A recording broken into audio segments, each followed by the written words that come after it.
Welcome to Friday Friends, RI Elder Info's weekly look at the organizations and individuals providing resources for Rhode Island seniors, caregivers, and professionals.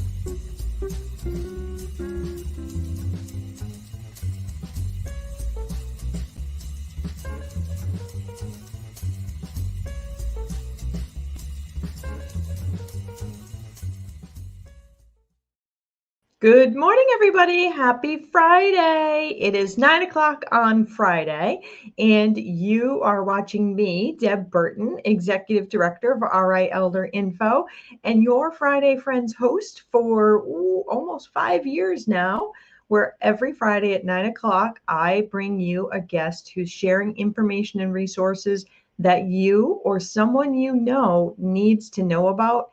And we have a very pressing topic that we are discussing today. So please hit the like button, hit the share button, the bells, the whistles, because I think that you and many others are going to be very surprised at what we're talking about today in relation to older adults who are facing homelessness or who are currently unhoused. So this is a super important conversation, especially as we are winding down in October, heading into the cold months. So we really got to get the word out to folks right away. So please, again, hit the like, the share, the comment, all of those things so that we can reach as many people as possible with this critical information. Now, as you all know, RI Elder Info is a 501c3 nonprofit. And we could not bring you Friday Friends and all of our community outreach and education without the support of our sponsors. So a huge thank you to Point 32 Health Foundation and United Healthcare, as well as Oak Street Health and 321 Media. We could not do this without their support, with a particular shout out to McCarthy Law as our Friday Friends sponsor. Here is a message from McCarthy Law, and then we will be right back with Jennifer Barrera, the Chief Strategy Officer for the Rhode Island Coalition to End Homelessness. Here at McCarthy Law, we practice in the areas of estate planning, long-term care planning, elder care law, and residential real estate. Our focus is really on providing peace of mind to our clients. If you're interested in scheduling a consultation with our office, you can feel free to reach out to us at 401-541-5540. You can also reach out via website at www.mccarthylawri.com. You also should check out our social media, both on Facebook, Instagram, and LinkedIn for some helpful tips and tricks. Hi, Jen. How are you? Can you hear me? Yes. Oh, there we go. How are you? Good morning. I'm great. How are you? Very good. Very good. So can you please share with everybody what is your role as Chief Strategy Officer at the Rhode Island Coalition to End Homelessness? Yes, absolutely. At the coalition, I supervise the coordinated entry system. That is a system designed for folks to get access to housing problem solving, shelter, and housing resources if they're experiencing homelessness. We also run a database where we serve as the state's lead for the HMIS, or Homeless Management Information Systems database, where we track information on programs and services and demographics for people experiencing homelessness or recently housed in Rhode Island. And I also oversee the statewide street outreach efforts. So we've got a staff member that helps coordinate among 9 street outreach agencies that have approximately 50 street outreach workers that are out every day on the streets, providing basic needs and other supports for people that are unsheltered. Wow, that is a lot. And I hadn't really thought about what a street outreach team might do. Are those individuals providing things like, I don't know, food, blankets, as well as information about potential housing so that the individual could perhaps become housed or go into a shelter? Absolutely. The street outreach workers really are the lifeline for a lot of folks that are living outside. They can, every agency is slightly different, but in general, they are meeting folks outside, bringing them blankets, sleeping bags, tents, other basic supplies so they can try to stay warm and dry. They bring them food. Sometimes they're bringing them clothing. If they need, medical supplies like wound care. They also have information about meal sites and other drop-in centers, warming centers, cooling centers, depending on the season. And they do actually serve a really big role in helping folks get what we call document ready, which is helping folks who are outside gather up their IDs, their birth certificates and social security cards and all the other documents that are needed sometimes for housing opportunities that come up. Wow. Okay. I didn't even think about the challenge of having all of your important documents on your person while you're outside trying to stay dry, trying to stay warm, trying to find food. And then also simultaneously protecting your birth certificate and your social security card and holy cannoli, I had not thought about those things. Like that had not even crossed my mind when I had first reached out to you about coming on Friday Friends. So I wanted to have you on Friday Friends because I'm getting many more calls of older adults who are facing homelessness where a landlord has raised the rent and they just don't have it. And it's not as though they're able to go get a part-time job or a side gig to be able to help pay that higher rent. And so they're struggling to find housing. What are you seeing in the data when it comes to older adults who are either calling because they're about to be homeless or are homeless? Absolutely. So what we're seeing overall throughout the entire state is a really drastic rise in general of unsheltered homelessness. Just to put it into perspective, before COVID, so January of 2020, before COVID really impacted our country, our state, we had about 77 people who were regularly staying outside. And this month, at the close of September, we had 751 people that were regularly staying outside. I'm sorry, from 77 people who lived outside across the state to over 700? That's correct. Yes. And this is a trend that is every state, every community nationwide is experiencing. Wow. Okay. Yeah. I'm not often speechless, but that is totally unacceptable. But how do we solve it? Because I feel like housing is one of those things that people talk about, but if there's just not enough, and is it true that there's not enough housing, or is it that there is not enough affordable housing? I think both are true. So even going into COVID, our state did have a very low vacancy rate, meaning any apartment, whether it was deemed affordable or market rent, we had very few vacant apartments in the market in Rhode Island. Okay. So that leads to naturally leads to higher rental rates for market rent, which of course leads to there being fewer apartments available to apply subsidies and other affordable housing elements. So that was before COVID. The pandemic has done a few things that have affected the homeless response system, in addition to the numbers of people who have lost units or not been able to double up, other situations that they had. There's been a stagnancy in the development of jobs and the in wages. The Out of Reach report that gets published every year, and even just last week,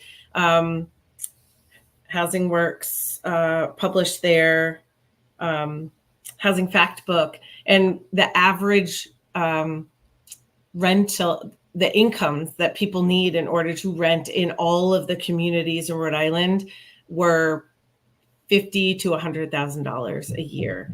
So Wow. the people are not able to work at minimum wage and moderate wage jobs and afford to rent here in Rhode Island. So there's just, in general, a depressed housing market in terms of movement, and that includes housing sales, because when houses are selling and moving, that frees up some of the higher level market, which frees up some of the affordable market.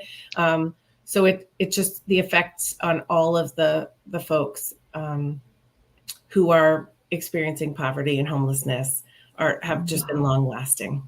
I never even thought about the idea that if you're buying a house, then you're moving out of your apartment, which then frees up the apartment for somebody else to move into. And if we're not building enough houses, or those houses are not going up for sale, then it becomes a real problem. And if you need $50,000 income, many of our older adults, their wages, even if they were making great money back in the day, their wages were not at $50,000, and Social Security only covers a portion of your wages when you stop working. So it becomes really scary.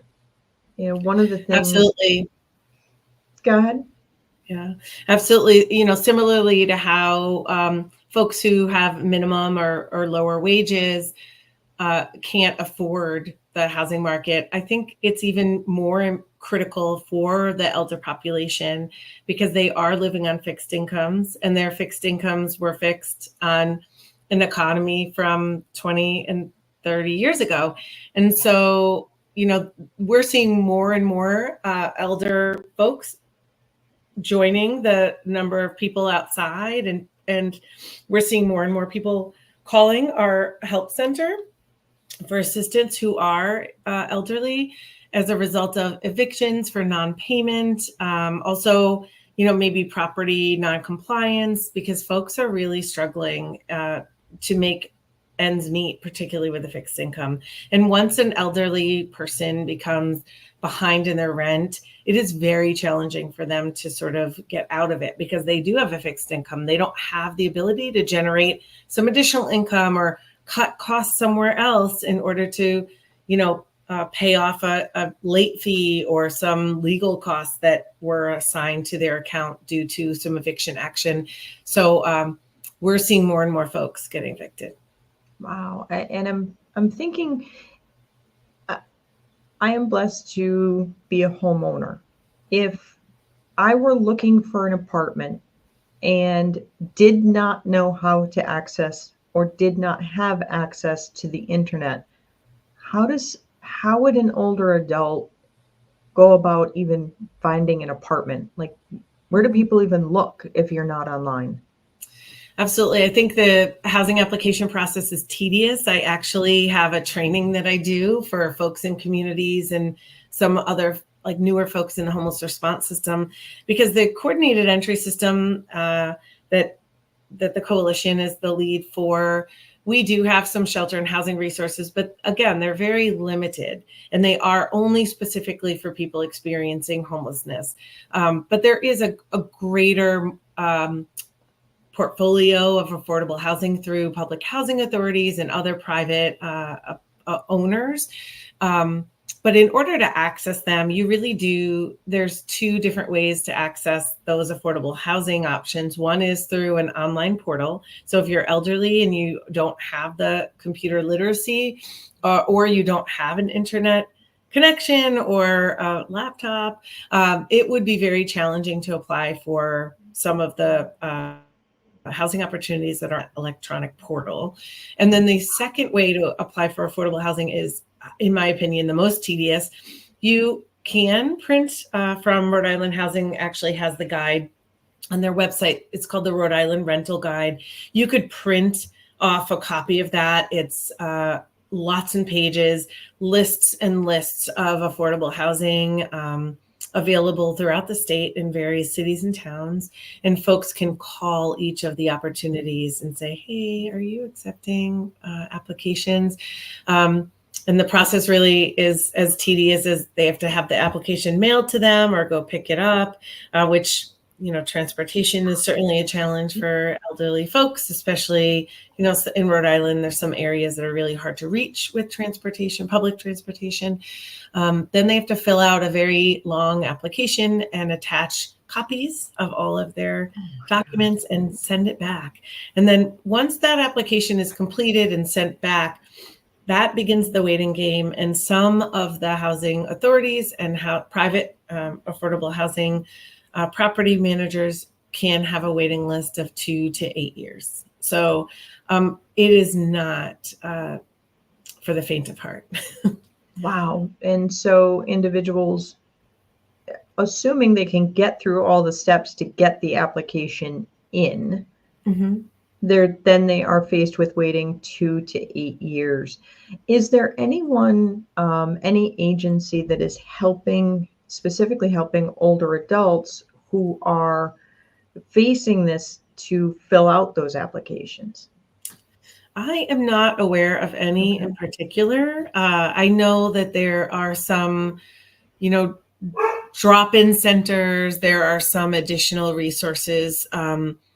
If someone is outside or in a shelter, there's some case management staff or street outreach staff that can help. But in general, there's no specific resource that can help elder adults.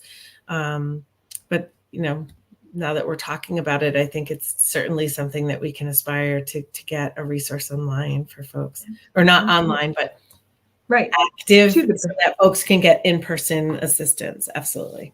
Yeah. And just for perspective, over 700 people who are homeless. Do you know how many of those folks are, say, over 60, 65, or how old the oldest homeless person is?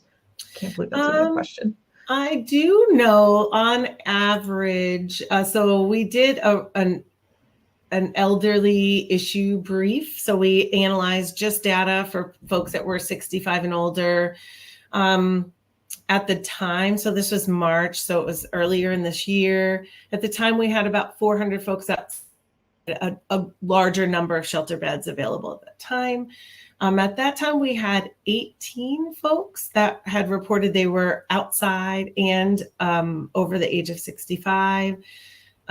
We were able, within the 2 weeks of this analysis, to get 5 of those folks into shelter. Let's see here. Additionally, we had about 17 people that were on the waiting list for shelter who were age 65 plus. And then in shelter, we had 121 people that were age 65 plus that were in shelter at the end of March of this year. When you say in shelter, do you mean like you were able to find them in apartment, or as in like the shelters where there's cots kind of thing? In shelters where some of them do utilize cots or bunk beds or other. So it could be congregate shelter. It could be shelter where folks have beds. But in general, it's the emergent shelter system. We had 121 folks that were 65 plus. Wow. So 120 some folks who are kind of night to night placement, more or less, and then roughly another 18 to 20 out in the street outside. And that was in the good time of year when they actually had more of the winter shelters open. Exactly. They had more beds available. Correct. Mm-hmm. That is correct. I'm afraid to ask this question, but is the state opening more shelters coming up soon as the weather gets cold? Will it be the hotel programs? And are we going to be able to get people outside when winter comes? I have not heard any announcements I have not been part of any planning for any additional winter resources to come online at this point. Typically, the winter resources come online beginning November 1st. And so we are aware of one winter shelter in the northern region that has about 22 male beds that comes online every November 1st, like clockwork. That is in fact opening, but otherwise, I'm not aware at this point of any other additional resources coming online this winter. Wow. That's a lot. Given that this is, almost the end of October, and if there haven't been meetings or conversations with the Coalition to End Homelessness, that's not necessarily hopeful news. So I can see that the amount of work that you have is absolutely monumental.